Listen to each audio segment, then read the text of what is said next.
Donc, de retour sur notre plateau, je suis en compagnie de Monsieur Soufi Zakaria. Alors, vous êtes guide. Oui, guide touristique amateur. Oui. Voilà, guide touristique. Alors, et vous avez mis en place le guide d'Oran.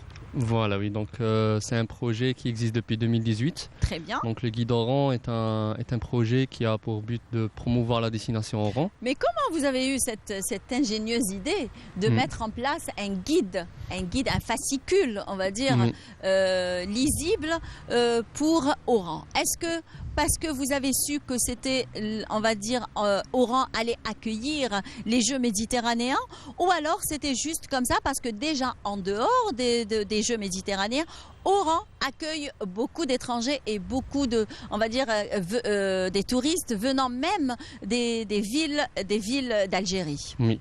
Alors, ça faisait longtemps qu'on voulait créer un projet pour la ville d'Oran. Donc, on essayait de travailler sur le concept, sur l'idée. Ça fait vraiment quelques années qu'on pensait à ça. On a pu concrétiser l'idée en 2018. Oui. Donc, quand même, ça fait 4 ans avant les Jeux méditerranéens. Oui. Et c'était plus par rapport au fait qu'Oran reste pratiquement la destination numéro 1 en Algérie. Effectivement. Surtout pendant la période estivale. Les chiffres de la wilaya démontrent entre 10 et 16 millions d'estivants chaque année. Effectivement, donc, si ce n'est pas plus. Oui, ça dépend des années. D'ailleurs, en 2018, elle avait affiché dans les 30 millions de touristes qui sont venus pendant la saison estivale. Pendant la saison estivale, oui. Donc, de ce fait, Oran devient une destination vraiment importante. Donc, on voulait créer un projet qui pourrait en même temps... Donc, les Oranais sont chanceux. Oui, oui, beaucoup. On l'est beaucoup d'habiter une ville aussi agréable, où le climat est bon pendant toute l'année, où il y a beaucoup de choses à voir, beaucoup d'endroits à visiter. Et on voudrait juste démontrer ça. Donc ce qu'on voulait, c'est mettre ça en avant et essayer de le montrer au plus de gens possible. Très bien. Alors, quelles sont les étapes par lesquelles vous êtes passé afin de mettre en place ce guide ? Alors, on avait travaillé premièrement... Parce que quand même, c'est un travail de recherche. Oui, beaucoup de travail de recherche. On a travaillé en interne pendant longtemps. On voulait savoir déjà qu'est-ce qu'on pourrait montrer sur la ville d'Oran, quelles sont les choses à mettre en avant, quelles sont les choses à promouvoir le plus. Donc on a travaillé sur le volet historique, on a fait beaucoup de déplacements sur le terrain pour pouvoir sélectionner les meilleurs endroits aussi. Et après, on a collaboré avec des associations ici à Oran, on a collaboré avec des guides touristiques confirmés, avec des historiens, pour pouvoir afficher des informations correctes, parce que c'est très important. Et après, on a fait un travail journalistique finalement, donc de pouvoir travailler sur des articles, sur des reportages sur la ville d'Oran.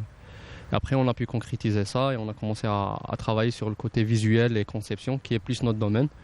Et on avait aussi sollicité beaucoup de photographes dans la ville d'Oran, qui nous ont envoyé gentiment leurs meilleures prises des différents endroits qui existent à Oran. Et voilà, donc c'était un travail vraiment, on a essayé d'impliquer le maximum de gens possible pour que ça soit vraiment un travail où tous les Oranais pouvaient participer.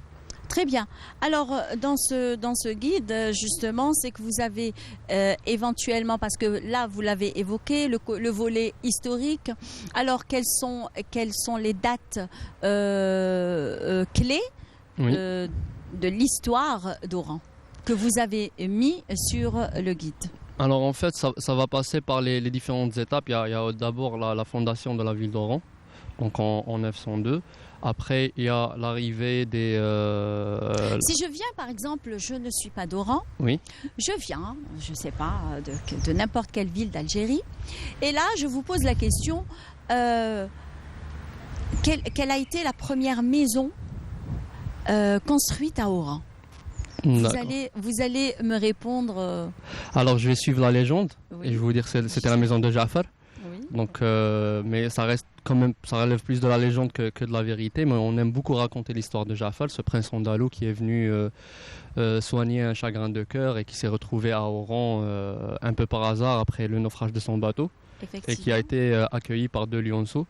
Donc ça, c'est la légende que tout le monde raconte, qu'on raconte aux touristes, mais qui n'est pas tellement fondée sur quelque chose de réel. Oui, parce qu'il y a une deuxième légende aussi qui dit que ce sont des marins andalous qui ont accosté ici à Oran parce qu'ils ont été détournés, parce qu'ils allaient vendre leurs marchandises du côté de l'Égypte. Donc ils ont été obligés d'accoster ici à Oran parce qu'il y a eu je crois un orage, etc. Donc, et là, ils ont cherché un point d'eau, ils l'ont trouvé À Sid El Houari, le Ras El Ain, quartier oui. mythique, voilà, à Ras El Ain. Donc, où d'ailleurs jusqu'à présent, Oui. l'Ain de l'eau, c'est qu'elle elle existe toujours. Hein. Oui. Oui, donc ça, c'est la fondation, c'est ce qu'on raconte à peu près par rapport à la fondation de la ville d'Oran. Mais l'histoire de la ville d'Oran remonte à la préhistoire. Donc il y a des grottes préhistoriques du côté de Christel.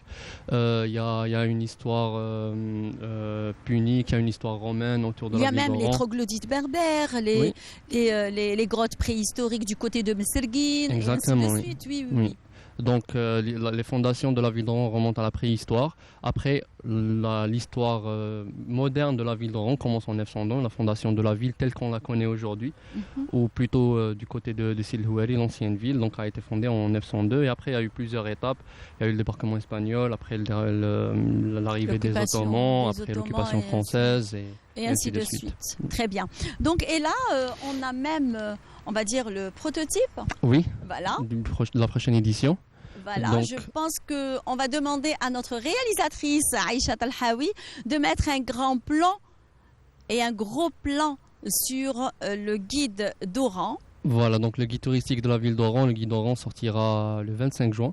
Donc le premier jour de l'ouverture. Le premier jour de l'ouverture des Jeux méditerranéens. Donc il sera distribué gratuitement à grande échelle, donc à l'aéroport, dans les hôtels, dans les endroits où il y aura des activités aussi par rapport aux Jeux, pendant les activités culturelles et sportives.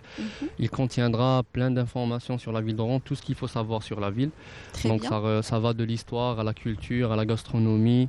On a essayé de mettre aussi tous les endroits intéressants de la ville d'Oran, donc ça va des parcs et jardins, forêts, plages, on a essayé de recenser aussi tous les monuments qui sont ouverts à la visite.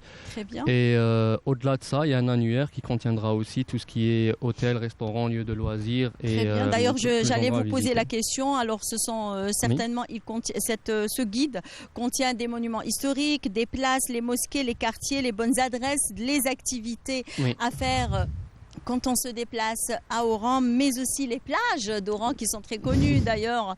Est-ce que vous avez intégré les plages de Meder, de Bouzidjar, on va dire des Andalouses, de la côte ouest? En fait, ce qu'on fait, c'est qu'on raconte une histoire de balade qui commence à Christel et qui se termine à Meder. Et on fait le tour de toute la côte oranaise en racontant à chaque fois un petit détail par rapport à chaque plage. Donc c'est un article qui contient 3-4 pages qui va sortir dans le guide et qui racontera la côte oranaise. Après, pour aller plus en détail, les gens pourront toujours visiter le site web guideoran.com.